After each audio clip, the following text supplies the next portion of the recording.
Yes. So. It's a tiny guy in the middle. All right, we got to get serious now. Okay. We're at the UK Hypnosis Convention 2023, and I am here in the presence of lots of talent. You guys do. I'm here with. Stop messing up my intro. I'm in the presence of lots of talent here. I'm here with Joergen and James Tripp, Joergen Rasmussen and James Tripp. So before we get into who you are and your background, I just wanted to ask you, what's it feel like to be in the presence of all of my talent? It's been somewhat overwhelming, but I've been tapping it down, so okay, it's good. I'm on top of it. Great. All right. Well, I'm glad are you comfortable? Thankfully, I was introduced to Havening Touch a few years ago, but hadn't it been for that, who knows? You don't want to take any chances, do No, we? no. All right. Well, let's start with you, Joergen. Where are you from? What do you do? I'm from Norway. I see clients professionally. And what brings you here to the UK Hypnosis Convention? Curiosity. Yeah. And the fact that this is a somewhat lonely profession. It is. So even though I am a loner by nature, I see clients all day, it is kind of nice to come here and meet, especially eccentric people, some people, and kind of hang out and exchange some ideas and get attributed weird motives to. Well, it's funny that the way you're talking about it as if you're not a presenter. That's one of the things that brings you here, right? Yes, that is true. I forgot, actually. Yeah. What are you going to be talking about this time? I am presenting. And by the way, it was his talk. We met last year. Last year was my first time coming here. Your talk that I was like, I want to do something with this guy. And we shot a video, which is on my channel, The Most Dangerous Men in Self-Help. And do you think that you've earned that distinction? No. No. All right, James Tripp. You've just blown it now. Yeah, you just blown the whole frame. Yeah. Where are you from? You're from here, right? I am from kind of here. I always tell people when I'm in the States that I'm from London. It's just the easiest thing to do, but I'm from 30 miles north of London. Okay. That's the truth. But London is my main city, but I don't live here anymore. I live in Edinburgh, in Scotland. And what brings you here to this year? Because you weren't here last year. I was not here last year, no. This year, in truth, I'm going to say this and I'm going to speak the honest truth. Darren Brown is speaking this year. And I found that out after the speaker applications had closed. And you're good friends with him, and he hasn't talked to you in years. Oh, and you're of course, yeah. No, it's kind of like, Darren Brown is actually really, in a lot of ways, the reason I got into NLP. Really? Yeah. So I came back from traveling around the world in 2001. And he had his first TV special, I think, on UK television. I've missed it because I've been in Australia. So I came back, I saw him on a talk show in the evening, and he was doing this stuff with the house band. And I'm like, whatever that guy is doing, I want that. I want to know that. And of course, what he's doing is, he said at the time, a mix of magic, suggestion, psychology, showmanship, and all of this. But there was a big kind of frame about him doing NLP. So I'm like, well, what's this NLP thing? So I kind of got into NLP. I started reading about it and was like, this is stuff I need, I need for my life. I need to transform myself and all this kind of stuff. So I kind of got into NLP through Darren Brown. So it's kind of closing the loop by being here. But I put my application in late. And the truth of the matter is I put my application to speak so I could get a free ticket to come see Darren Brown. Well, you did. You had a good turnout. Yeah, it was fair, given I think I got not the greatest slot, but not that I'm saying I deserved the greatest slot, but first on the Friday or second on. Would you say you're pretty well established in this convention or in London? Because you had a better turnout than me, and I just think they were thinking, we don't know who this guy is. Right. I do kind of forget, because particularly since COVID, the big C word, I've sort of dropped out the loop with being out there in the world, self-promoting, that kind of thing. But like you, like me, I think when we first met, maybe what was that, 4 or 5 years ago? In Vegas, more than 5 years ago. Right, 5 years ago. You and I had similar sized YouTube channels. Yep. Your YouTube channel's now crushing it compared to mine. But I used to be out there doing a lot more kind of self-promotion, that kind of thing. You're kind of kicking it up again. I noticed your YouTube channel, you're doing more, you stopped for a while, right? Yeah, I haven't really done it. You're the second person that said that to me. So the algorithm must be being kind to me, kicking out my old videos and things. I've not been doing so much. I've shifted on. I've got a Substack podcast now, and I much actually prefer podcasting. Yeah, I like the kind of. YouTube's going to block this video because I said Substack. You can yeah, beep it out. YouTube. No, it's live. We're live YouTube. right now. Oh, right. I can't bleep anything out. Oh shit! Sorry. Not Substack's terrible. Substack's terrible. Don't want to go on there. No, so I'm kind of getting back out into it, but I've also come sort of full circle because I got known as a hypnosis guy, but my heart is in neurolinguistics, NLP. You told me that in Vegas, and you're known as, like, at the time you were known as the hypnosis guy. Yeah. On YouTube, and I was like, seriously, you felt like you were a little cornered. And, yeah. Well, I think like NLP in a lot of ways, and I'm not uncritical of NLP, as you know. Yeah, I went to your talk. Yeah, but I love it nonetheless, and I think it's a bigger box than hypnosis. I mean, hypnosis is like it feels to me like this small box. There's good stuff in it, but it feels like a small box. NLP's got so much to offer people, whatever they do in life. If they're out there in the world, if they're creating in the world, if they're being in the world, they want to make differences. I think NLP has a phenomenal amount to offer. I don't think you can quite say the same for hypnosis. It's just too kind of in a certain box. So I love NLP, and I'm kind of really connecting back into that these days. Cool. And you're known as the provocative hypnotist. Right. But you, at the same time, like James, you use a lot of NLP. Well, sometimes when I'm in the UK, I say I'm an insultant. That kind of works. Yeah, I think that captures you. Insultant. Yeah, I like the artistry. The artistry in change work, and when I'm presenting tomorrow, it's going to be about what do you do when things don't work and clients don't really respond, because I've noticed throughout the years this is a great convention. I think I love this convention. There's tons of talks, but this particular protocol or this how to do these inductions, and hardly ever do anyone talk about when stuff doesn't work, people don't change. So I think we need to change our culture and become more honest and kind of admit to our flaws and our shortcomings. And honesty is play with those.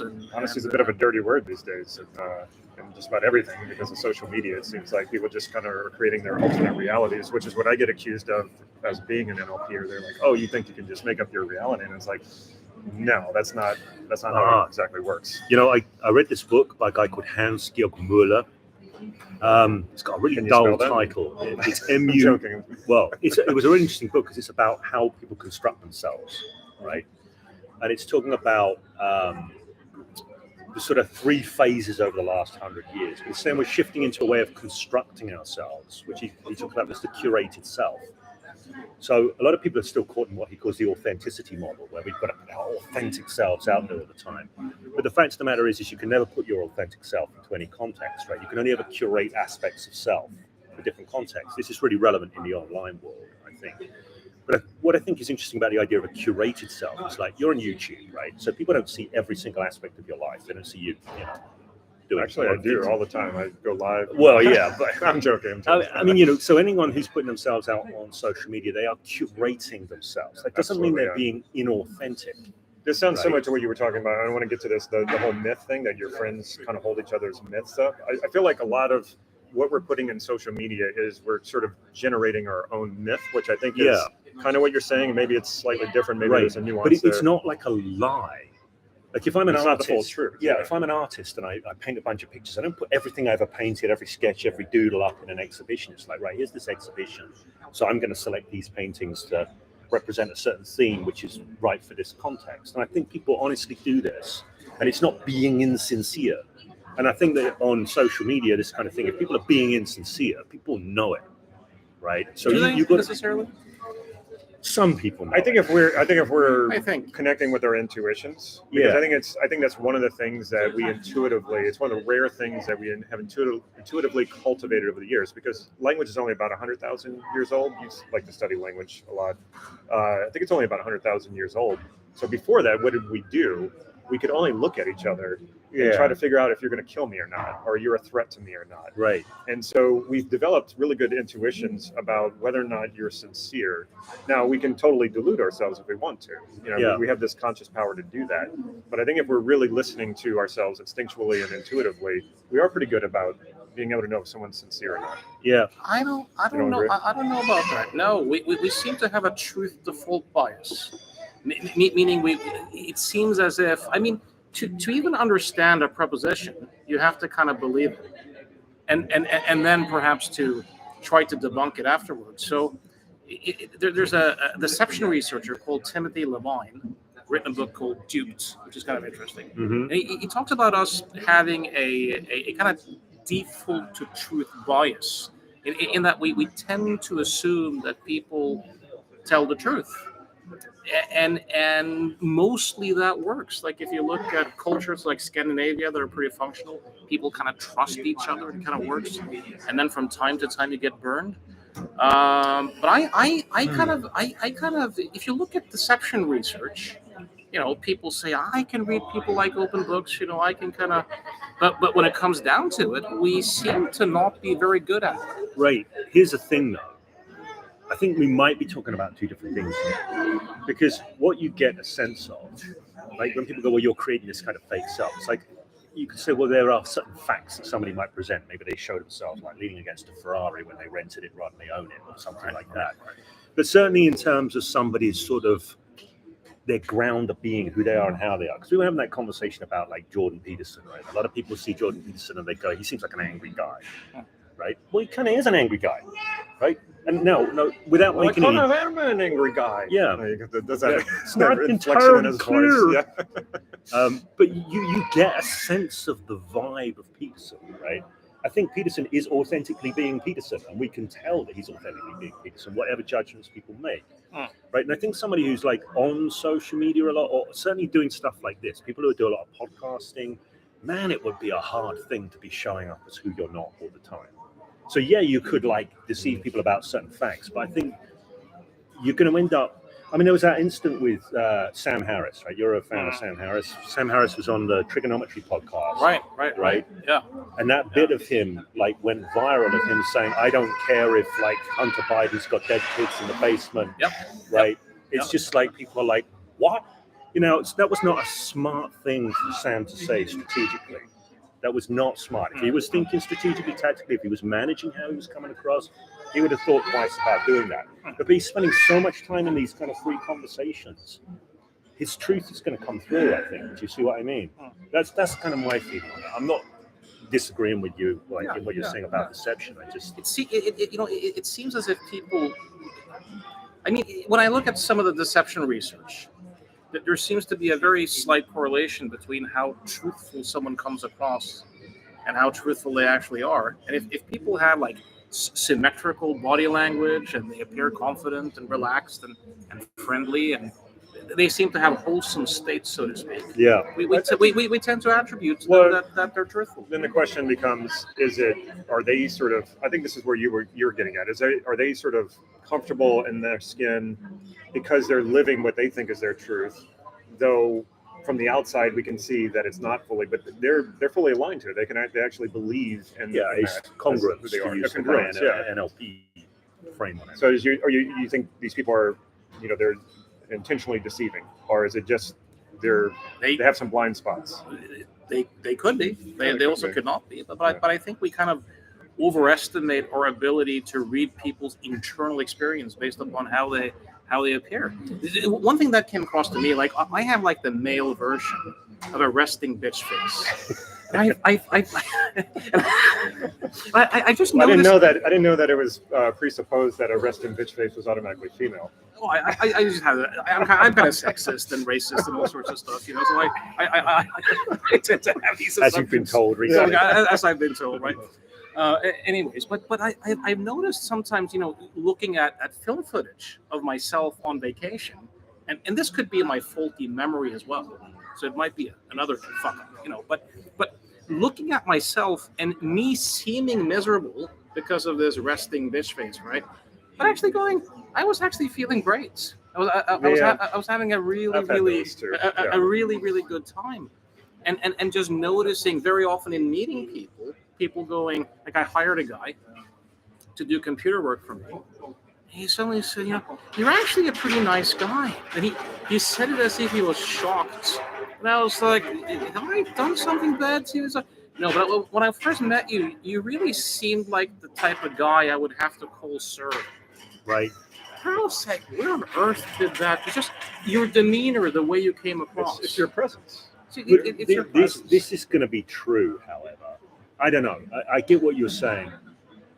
I think though there's a difference between like you can show up in a congruent way, you can show up in a way grounded in who you are and how you are, and people can still get the wrong end of the stick about you. No question about that. I'm not trying to say that Well, you're if you come passing through across- their filters as well. So of course that gets twisted along the way. Yeah, yeah.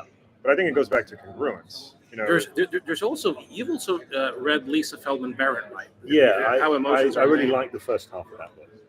Me too. And going back to like this topic, Yeah. this essentialist idea that emotions are innate and have some of them have universal facial expressions, and that we can kind of read each other based upon. This was Darwin's original idea, right? But Paul Ekman seems to kind of have popularized it, and it hasn't had an enormous influence on media, legal systems, how we essentially view each other. And according to Feldman Barrett and also some other researchers who have went to like tribal communities and tried to identify these universal facial expressions, because what Ekman did, he would show people from these tribes, the four people in Papua New Guinea, these pictures of American actors showing these universal emotions facially, of disgust and anger and fear and sadness and joy and so surprise, and tell them a story through an interpreter, and then go pick the picture that fits, right? And based upon that, they concluded that this is evidence that these are universal. But when later researchers went to different tribes and they didn't have the forced choice, but they more had that just, what's this person experiencing? The whole thing kind of seemed to collapse. Yeah. And I think that kind of essentialist view of emotion, there may still be something to it. I'm not sold that Feldman Barrett is completely right. I think it's probably but somewhere in the middle. it's probably something to it. But I think that's contributed to this idea that I can, based upon your face and your body language, I can read your inner world and I can make context assessments. has to play into this as well. So in the early days of cinema, this guy ran, I forget his name, but he ran some experiments. This is like in silent movies. And But it says something about the power of suggestion, framing, which is the context of hypnosis. Yeah. How you frame something, that simple suggestion and question, just has completely influenced our culture. yeah, and again, I think that has to do with context. So he ran some experiments where he had a cut to, and it's all silent because this is before they had sound, and he has a certain expression on his face. And then he showed different people that expression of that guy, and then it cut to something else, like a baby, like a murder, like all these things. And then they said, well, what is the guy experiencing with that expression? Same clip, same guy, all the same stuff. And they responded accordingly to what he was looking at. So whatever information is included alongside what that person's giving off is going to have an effect on how you interpret it. So I think this is a really interesting thing, given what we've ended up talking about here. Which how did we end up here? What is it? But you've got, like, once you Flame understand things about framing and like how you can manipulate context and all this, what that means is, in the world of old media, you can have a high level of control because you have a lot of time to curate certain shots, to create things and this kind of thing. I think in the world of new media, where you've got podcasts, you've got long form podcasts, this kind of thing, people can't keep up that level of strategic and tactical perception management. So Joe Rogan's not taking it? I think he would be having a really bloody. I mean, obviously he's playing a role. Do you see what I mean? Sure, That's not 100% a Joe that you're going to get in that context. I mean, we're somewhat performing right now, but none of us are being deceptive or lying. Well, this is my point about a curated how would you self, know? right? Why? Okay, my own internal experience. I'm projecting on the both of you. Yeah. Just kidding. See, I know, like, obviously I'm going to be different if I was having a conversation with my wife. So I'm bringing different aspects of self to the fore. But still, in order to be able to kind of keep that up without like high levels of micromanagement and stuff like that, which I think would become exhausting in the world of modern media, people more and more are kind of finding their way into how they can express themselves and a truth. I don't mean in a kind of left hemisphere, here's some facts and all of that. Right. You know, Can we run an experiment right now and pretend that Joergen is your wife and see how it affects the I'd way that you rather not, communicate? if that's all right. I'm not That would that be- good at hypnotic That would be subjects. eerie. All right. I want to If you do that again, I'll ask you to argue for Trump again. That was funny. That was funny. All right, we're going to kind of bring this full circle, but Yeah. there was a question based on your presentation I wanted to ask you, and I didn't get around to it, and I want to ask you the same question. Based on your presentation, everything you were saying about NLP, you talked about where you came from with NLP, you talked about the past of NLP just in general, Yeah. absent your experience of it, just kind of the history of it. By the way, I was really aligned with everything that you were saying about it. And Until. So I wanted to know, what do you think is the future of NLP? Right. Because I actually wanted to get to this and I never got to close the It loop. felt like there was a little something missing because of that. I would have Yeah. loved to hear your projections about Yeah. this. So I think if you, like I was talking in that presentation about how you look at NLP in the 70s, you go back to, say, the structure of magic, and it's all almost kind of liberating, opening up possibilities in people's maps of the world. It's a very generative kind of thing. And it seems to shift sort of into the 80s into much more about mind control and zero-sum games, how you get people to buy your stuff. Yeah. And then, you know, I guess like I was talking about Darren Brown, he's here this weekend, and his first TV series in the UK is called Mind Control. You know, and I think most people would probably agree there's been a lot of cultural shifts and weird things and interesting things, the impact of the internet, strange polarizing effects of algorithms, all sorts of stuff going on in the world. And I think, like, you know, as the world gets more and more complex, if people want to be able to engage generatively with each other, I think NLP has a lot to offer, right? Like I often say to people, if you had to solve a genuinely difficult problem with somebody who saw the world in a very different way from you, could you do that?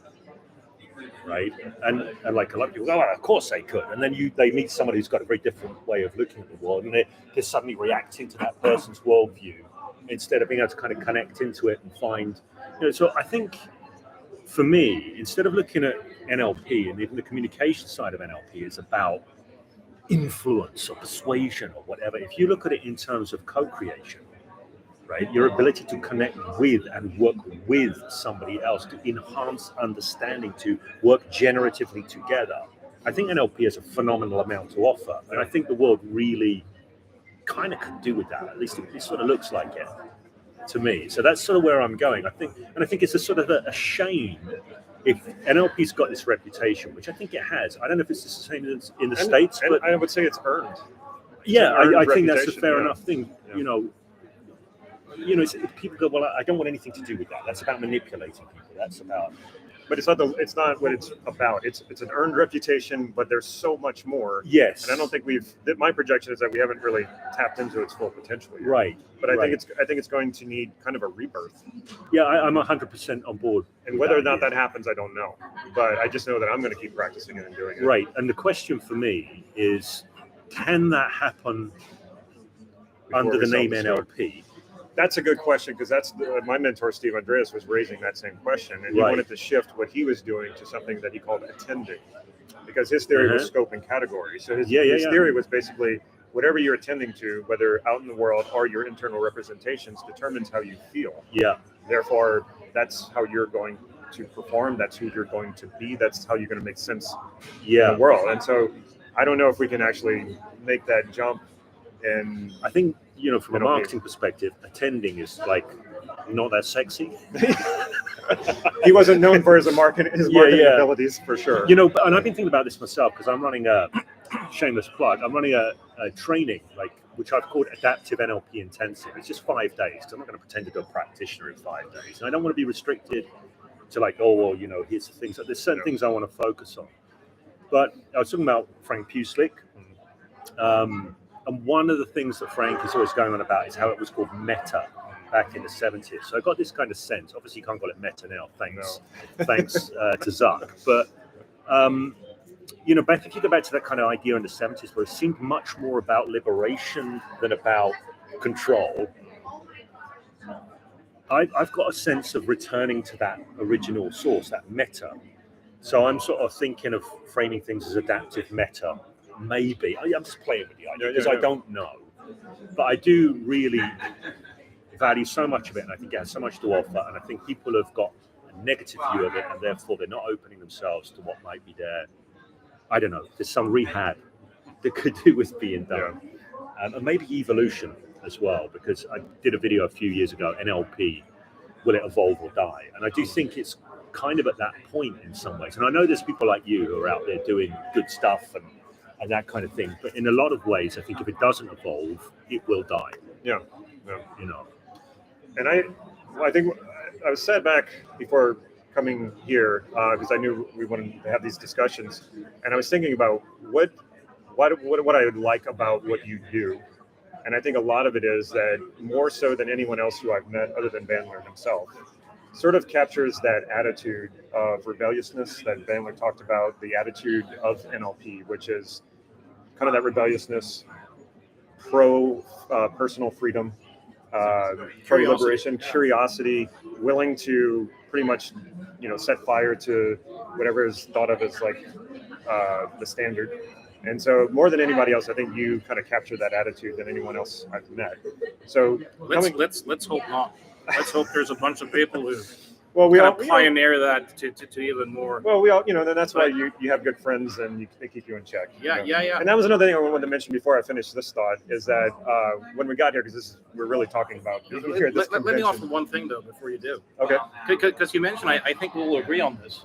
You mentioned NLP, and I think we had a conversation last night, and we've talked about this before. I think the real goal that NLP is kind of pointing towards is this whole idea that the map is not the territory.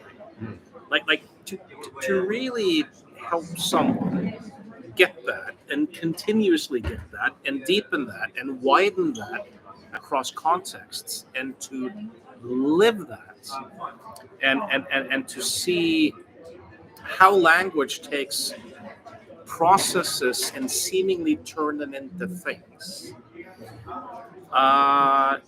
There's such much gold in that. And the paradox or irony is, I think, a lot of that emphasis on control and manipulation is based upon having a very shallow understanding of map territory distinctions. Because a lot of the time, the perceived need to control and to people please is based upon this idea that my experience is directly triggered by someone or something. And for me to feel differently, I have to control and to change and be one up or people please. And it's a bit like I saw a client just the other day for jealousy issues. And she said, look, I have no evidence that my husband is doing anything, it's never done as far as I know, but whenever he goes traveling, I get these, let's call him Bob, I get these, fantasies about Bob doing various things. And I had her get into it, and it really felt real. I said, are you experiencing Bob? Or are you experiencing a thought called Bob? It took some time for her to kind of get the distinction. It's like, is the thought called Bob? No. Does Bob in the world share the destiny of the character called Bob? No, not really. So I said, so what you're kind of doing is you're creating this character called Bob doing some nefarious stuff, and then you go to your husband Bob and try to get him to sort that out. Like that's like going to a restaurant and taking a bite out of the menu and complaining about the food. That's kind of, I tasked her to. She had this epiphany moment of going like, oh my God, I'm dealing with the wrong guy. Like I've eaten the map. In a sense. So I think that I hope that NLP will move more in that direction of going back to, wait a minute, this is the real gold. This is enriching in everything. And I think it's a problem in a lot of NLP training, like something like the map is not the territory, one of the presuppositions of NLP. Like I really think the presuppositions of NLP are important. They're not truths. Right. They are about shaping. Kind of put on filters you put on reality to hopefully make things more useful to you. But if they're not, and I think Bandler says it's an attitude and a methodology that leaves behind it a trail of techniques. And he says that attitude is wanton curiosity and wanton experimentation. But I think the attitude is actually what is shaped by the presuppositions. presuppositions shape when you take them on board, you live into them, and you come from them. It shapes a way of showing up and engaging in the world. It shapes an approach to things. And I think they're really, really fundamentally important. In my opinion, they're really fundamentally important to NLP. But a lot of NLP trainers seem to want to skip through that. They just skip through that in half a morning or something. It's just we're done with that now. We can get on with the real stuff, which is these out-of-the-box techniques and all of this kind of thing. And I'm like, hang on, wait. Like something like the map is not the territory. If you take that, I mean, there's a lifetime of learning. A lifetime, And I often call that, I've sort of called it the first transformative truth. There's a degree of irony in that, calling it a truth. But when people get that, I thought I got that when I was in my 20s, when I did a philosophy degree. I'm like, oh yeah, I get that. I came to NLP, I'm like, oh, I get that more now, but I definitely get it now. And then came to other things like three principles, stuff like that. It's like, oh man, I'm really seeing where I've been mistaking the map for the territory so much more. And it gives so much more personal flexibility and liberation, but also a far greater capacity to step into other people's maps, see where they're coming from, that kind of thing, and really step in, not just pay lip service to it. I remember back in '97, my very first course I went to. Yeah. On the second day, they were still harping about the map not being the territory. And I was like, aren't we done with that yet? This cocky 28-year-old kid. Yeah. And today, 26 years later, it's my favorite topic. Yeah. I'm deepening my insight into it, across context, and going, there's so much more to learn. That's kind of funny to look back. So yeah, we're getting some comments here. People saying that we're their favorite NLP YouTubers all in one place. I think we're kind of like a boy band, right? It could work out that way. Could be an old man band. You have huge channels. I just have this tiny. We got to get you up to speed here. Yeah. Provocative hypnosis channel. Yeah. One of the things I wanted to mention to kind of close this out, when I walked in the door and I saw you here yesterday, and it was like, oh, it's Joergen. And I knew I was going to see you, and I knew I was going to see you. I saw your presentation. I was like, oh, it's James. There's something different about when we see each other in person. I don't know what the right words are, but it definitely makes a difference. Showing up makes a difference. And whenever you saw, I think it was Adam, one of the people who puts this on, and I heard you say something. It was very heartfelt, I thought. And you just said, I just thank you guys so much for doing this, for putting this on, because this does take a lot to put on. It does. They don't have to do it. Yeah. And you could all go virtual, because almost everything has gone virtual since COVID. Yeah. Yet they still persist and say, you know what, we're going to do this here. And I'm like, it's going to cost me money to get here, but I want to be here. And so it's so great. I'm glad to be here. I'm glad you too. And thank you. This virtual can in no way take the place of what we're doing right now in each other's presence. Yeah. I absolutely agree. And to sort of tie this in with NLP a bit, I remember I did Grinder's real NLP workshop, real NLP modeling workshop. Oh, he's the only one who does real NLP. Real NLP modeling. Everyone else is just fake. But it was implicit modeling, right? So it's about dropping into a certain state, being in a room of people. I found afterwards that I was playing in a band. It was a blues band, but the other guitarist was a really good jazz guitarist. Now, I got no jazz chops whatsoever. I could be in a room with this guy and drop into this state and make a fair fist of the jazz playing that he was doing. And he was saying to me, how can you do that? You can't play jazz, right? Now, I'm not saying I was super great, but I could do it. I'm like, this is really cool. When I tried to do it off videos, couldn't do it. Could only do it when I was in the space. Yeah. And that really taught me something about being in the space of people. So you do client work on Zoom probably now, and you probably work on Zoom. Yeah. We all have to work no on Zoom. choice. Right, exactly. So, and you can do effective work on Zoom. There's no question about it. But every single time, I do 1 day a week working with an organization that works with military vets. One of my conditions is I won't do any Zoom sessions. I will only do live clinic work. Because I just love that opportunity to get into a 3D space with real human beings and get that kind of resonance that just doesn't quite happen across a screen. Yeah, it makes a difference. It certainly does. All right, before we close out, James, where can our viewers find you if they don't already know who you are? Can I say the S word? Yeah, go ahead, go for it. Okay, I got a Substack called Agents of Everything, which I'm really into at the moment. That relates to NLP, the idea of. But anyway, and we're going to help you get your YouTube channel back up and running. Yeah, and I have a YouTube channel, and I do put videos out occasionally. I think it's just called James Tripp now. I think I changed the name of the channel. I dumped my original name too. I dumped the first two names that I had and just went with my normal. I remember what my YouTube channel is called. This is terrible. I really want to know. It's just called James Tripp on YouTube. So that's my YouTube channel. And I'm going to get back in cranking the handle, getting my video head back on because I've been back in the audio podcast mode. Yeah, So if I can help you out with that, let me know. oh, fantastic. Yeah. And where can they find you? Provocativhypnosis.com and Provocative Hypnosis channel on YouTube. And if you're in Scandinavia, tillståndsträning.com. All right. Well, I can't tell you how amazing it is to be in the presence of such talent. And I'm not talking about my own. I'm talking about all the talent sitting on this couch. So Well, thank you so thank much you. for showing up and Thank you. doing this with me. Thank you. Thank you.